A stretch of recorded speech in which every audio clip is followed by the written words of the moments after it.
ishtirokchilar bajaradigan 6 ta amaliy topshiriq berildi. Birinchi topshiriq rivojlantiruvchi muhitni yarating. Har bir guruhda rangli qog'ozlar va maketlar berildi. Vazifa 5 daqiqa ichida Regio Emilia talablari asosida guruh xonasini boyitishni loyihasini chizish va izohlash. Ikkinchi topshiriq bir rasm, 10 fikr. Har bir guruhda bitta tabiat rasmi berildi.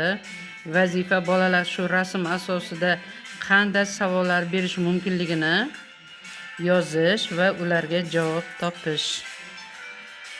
Uchinchi topshirig'imiz mashg'ulotni davom ettiring. Tarbiyachi mashg'ulotning bosh qismini mana aytib berdi. Vazifa har bir guruh mashg'ulotni ilk qadam dasturi asosida davom ettirib ko'rsatish. To'rtinchi topshirig'imiz yuz tili. Har bir guruhda bir mavzu berildi.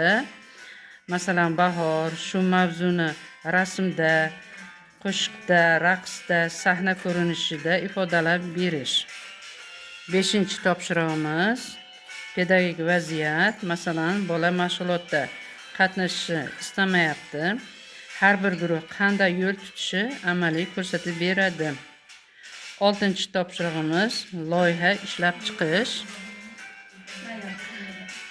Mening bog'im yoki tabiat mo'jizalari mavzusida kichik loyiha rejasini ishlab chiqadi va taqdim etadi har bitta guruh.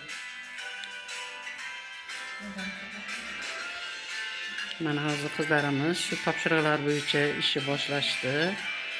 Amalda ko'rsatib sizlarga taqdim etadi. Birgalikda kuzatib boramiz.